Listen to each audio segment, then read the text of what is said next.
25 जुलाई को कांग्रेस के नेता राहुल गांधी दिल्ली के तालकटोरा स्टेडियम में बैठक करने जा रहे हैं अपनी पार्टी के शीर्ष नेताओं के साथ। और हमारे साथ आज खास कार्यक्रम में हमारे जो है खास शख्सियत जो हमारा कार्यक्रम है उसमें कांग्रेस के ऑल इंडिया कांग्रेस कमेटी के जो है नेशनल कोऑर्डिनेटर सुरेंद्र कुमार हमारे साथ जुड़े हैं। उनसे जानते हैं कि किस तरीके का कार्यक्रम होगा, राहुल गांधी के साथ कौन कौन से शीर्ष नेता उस कार्यक्रम में शामिल होंगे। जी नमस्कार, आपका स्वागत है हमारे चैनल पर। नमस्कार जी। जी, जुलाई में यानी कि 25 जुलाई को राहुल गांधी आ रहे हैं दिल्ली के तालकटोरा स्टेडियम में। किस तरीके का कार्यक्रम रहेगा? 25 जुलाई को तालकटोरा स्टेडियम में जो ओबीसी जो वर्ग के लोग हैं हमारे, उनको लेके एक सम्मेलन किया जा रहा है। इसमें राहुल गांधी जी आएंगे, हमारे जो अध्यक्ष हैं आदरणीय खड़गे जी वो रहेंगे इसमें, और ओबीसी के हमारे देश भर के जितने भी नेता हैं, उसमें कर्नाटक से मुख्यमंत्री हैं जैसे अशोक गहलोत जी, और बाकी जितने बड़े लीडर्स हैं वो सारे के सारे रहेंगे। पार्टी के ओबीसी के जो हमारे पदाधिकारी रहे हैं वो लोग रहेंगे, और बाकी क्रॉस जो ओबीसी लीडरशिप है सबको इनवाइट किया गया है। जी, मुख्य एजेंडा क्या रहेगा आने का? मुख्य एजेंडा देखिए, एक तो ओबीसी के मुद्दों पे आज के दिन जो सबसे बड़ा जो वर्ग है देश का, अगर आप देखो तो ओबीसी को जो जितनी भागीदारी जितनी उसके बनती है वो आप आज तक अभी तक मिल नहीं पाई। तो उसके लिए पिछले काफी समय से जो नेता सबसे मुखर होकर वो बोल रहे हैं वो है हमारे राहुल गांधी जी।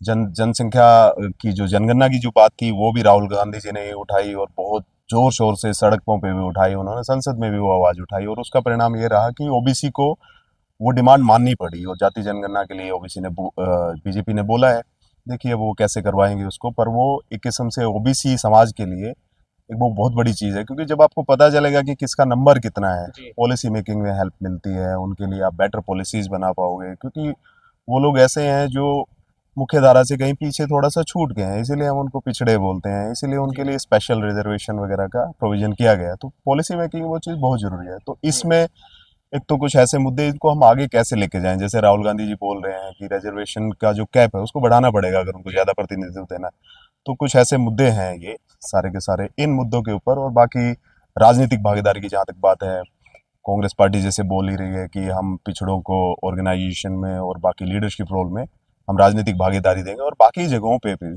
सत्ता में संसाधनों में उस भागीदारी के सवाल को मुखर होके राहुल गांधी जी बोलते रहे। और पार्टी प्लेटफॉर्म पे सम्मेलन के थ्रू भी ये मैसेज दिया जाएगा देश भर में कि हम पिछड़ों की जो लड़ाई है, जो कांग्रेस पार्टी है जो पिछड़ों की लड़ाई है, उसको लड़ने के लिए पूरी तरह से तैयार हैं। और हमने अभी किया भी पीछे, जैसे कल ही हमारे गुजरात में जो प्रदेश अध्यक्ष बने हैं गुजरात के, वो पिछड़ा समाज से आए हैं, वो शुरुआत हो चुकी है। बाकी जो वहाँ पे ऑर्गेनाइजेशन बनी उसमें भी, और इसमें पूरे हमारे जो चेयरमैन हैं हमारे ओबीसी डिपार्टमेंट के आदरणीय अनिल जैन जी, वो एक मिशनरी की तरह लगे हुए हैं कि भाई पिछड़े समाज को, अभी तक देश को आज़ादी को इतना समय हो गया, अब वो समय आ गया कि उनकी आवाज़ राजनीतिक सामाजिक जो भागीदारी है, जो ऑर्गेनाइजेशन में, सत्ता में, राजनीति में, उसके लिए लड़ाई लड़ी जाए, और पूरी पार्टी पूरे नेताओं को साथ लेके लड़ाई लड़ी जाए। तो उसी के लिए ये सम्मेलन, ये हमारा जो राहुल गांधी की भारत जोड़ो पद यात्रा के बाद राहुल गांधी तो नेताओं से जुड़े हैं, पार्टी के नेताओं से जुड़े हैं, लेकिन नेता खुद आपस में नहीं जुड़ पा रहे हैं। बात की जाए कि गुटबाजी आज भी दिखाई देती है। बात की जाए लोकसभा चुनाव में हरियाणा के अंदर 5 सीटें तो आई कांग्रेस की, लेकिन विधानसभा चुनाव के अंदर कहते ही कांग्रेस के नेता कहते सरकार आते आते रहेगी। क्या कारण मानते हैं? कारण ऐसे गुटबाजी की कोई हमें नहीं लगता। पूरी पार्टी हमारी एक है, कोई गुटबाजी नहीं है। बाकी राजनीति है, उसमें चलता रहता है जो ठीक है। दूसरे जो हमारे ऊपर बोलते हैं उनकी भी बड़ी बातें हम सुनते हैं कि सीएम साहब की कितनी चलती है, कौन सरकार चला रहा है, ये बातें अब बच्चा बच्चा करता है।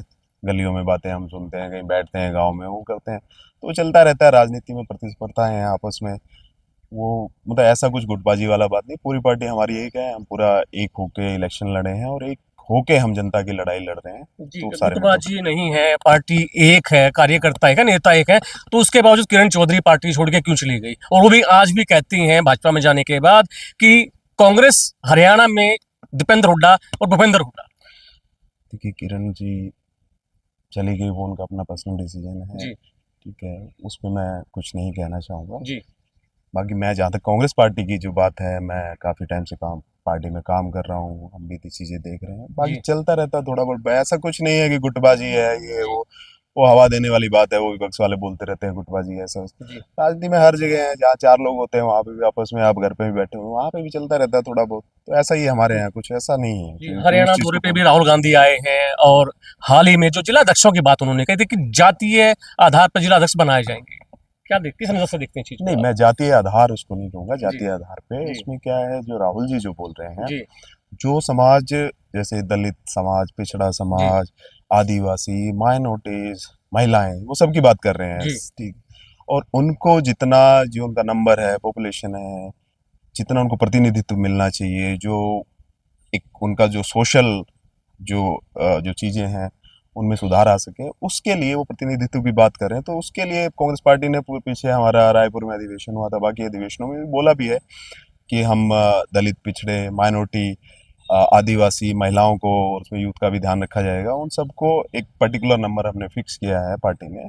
तो वो सीटें दी जाएगी, वो प्रतिनिधित्व दिया जाएगा। तो जी अब राहुल जी जो बोल रहे हैं वो यही बोल रहे हैं कि ऑर्गेनाइजेशन और जो लीडरशिप डेवलपमेंट रहेगी आगे, उसमें पिछड़ों को और भागीदारी जितनी उनकी बनती है वो सुनिश्चित करने की पूरी कोशिश की जाएगी, वही वो बोल रहे 25 जुलाई वाले कार्यक्रम को लेके आप हमारे चैनल के माध्यम से क्या आपका संदेश है आपकी पार्टी के कार्यकर्ताओं नेताओं? हैं। मैं सबसे यही कहना चाहूँगा कि देखिए, अ, इतिहास को आप देखोगे और आज तक हम देखेंगे, 31 की जनगणना में भी हम लोग, हमारी जनसंख्या अच्छी खासी थी, आज भी हमारी पूरी एक जनसंख्या, वो उसके हिसाब से हमें उतना मिला नहीं। हम अपन नौकरियों में हम लोग देखते हैं कि जितनी हमारी होनी चाहिए, जो जितनी मिलनी चाहिए उस हिसाब से नहीं है। बाकी जगह पे भी हमारे साथ गलत हो रहा है, जैसे मैं दिल्ली यूनिवर्सिटी का मैं एग्जांपल देना चाहूँगा, वहाँ जी पे जो पिछड़ों की सीटें हैं वो बहुत ज़्यादा, सबसे ज़्यादा शायद एनएफएस पिछड़ों की सीटों को ही किया जाता है, एनएफएस करके, और जो बाकी लोग हैं उनको भर दिया जाता है। यहाँ पे भी कई जगह जहाँ पे पिछड़ों की जो रिजर्वेशन है उसको ठीक तरीके से इम्प्लीमेंट नहीं किया जा रहा, तो आने वाली जनरेशन पे पूरा इफेक्ट उसका पड़ने वाला है। जी तो हम सबको अपने अधिकारों के लिए, अपने हकों के लिए वो मिल के वो लड़ाई लड़नी होगी। और एक अभी एक ऐसा समय आया कि एक नेता, एक राष्ट्रीय नेता जो विपक्ष के, देश के अभी विपक्ष की तरफ से बोल भी रहे हैं, जी वो पिछड़ों पे खुल के बोल रहे हैं। जी कोई मेरे ख्याल से किसी लीडर ने इस हिसाब से लाइन नहीं ली, एक लीडर जिनका कद भी हो। तो आज समय है कि हम सब लोग मिलके अपने अधिकारों की लड़ाई में, हम राहुल जी का, हमारे जो चेयरमैन हैं आदरणीय अनिल जैन जी, जो उनका जो मिशन है कि पिछड़ों को उनका हक मिले, बाकी भी जो वर्ग हैं जो शोषित हैं, मैं सिर्फ पिछड़ों की बात, जिनको जिनको जो शोषित रहे या जो पीछे मुख्य धारा से छूट गए किसी कारण से, जिनकी हक मारी हो रही, उनको हक मिले, तो हम सबको इकट्ठा होना चाहिए ऐसे इवेंट्स में, और हम लोगों को उनका साथ देना चाहिए।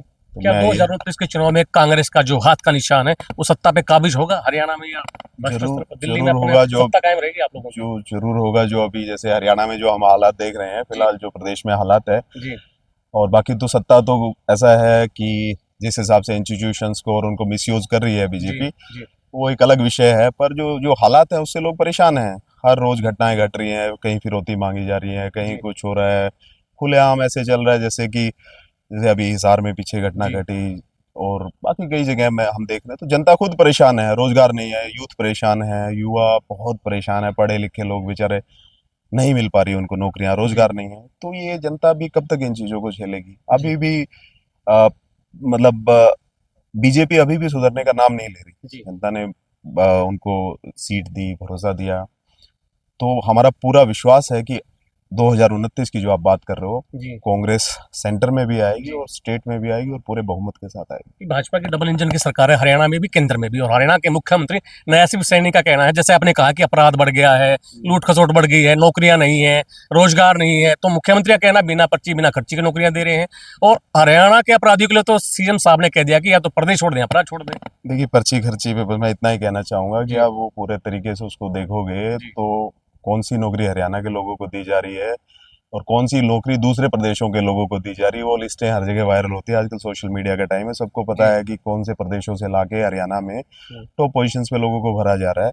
तो हरियाणा के लोग वो अच्छे से समझते हैं वो सारी की सारी चीज़ें, जी और वो आने वाले समय में इस चीज़ का जवाब भी देंगे हरियाणा के जी लोग। शुक्रिया। ये थे हमारे साथ ऑल इंडिया कांग्रेस कमेटी के नेशनल कोऑर्डिनेटर सुरेंद्र कुमार, जिन्होंने मौजूदा सरकार के ऊपर जो आरोप लगाया है कि भाजपा की मौजूदा सरकार में जो है रोजगार नहीं है, अपराध बढ़ रहे हैं। और 25 जुलाई को जो दिल्ली के तालकटोरा स्टेडियम में राहुल गांधी हैं, जो कांग्रेस के नेताओं के शीर्ष नेताओं की जो बैठक लेंगे, उसमें ओबीसी के लिए जो बैठक होगी, जो पैनल होगा, जो वादे होंगे, जो काम किया जाएगा ओबीसी के लिए, वो महत्वपूर्ण कड़ी साबित होगा कांग्रेस के लिए। और 2029 के अंदर इनका कहना है कि कांग्रेस की सत्ता जो कायम होगी और जो देश है जो और हरियाणा का प्रदेश है वो भ्रष्ट मुक्त होगा और जो अपराध मुक्त होगा। दैनिक सवेरा के लिए जींद से संजय कुमार।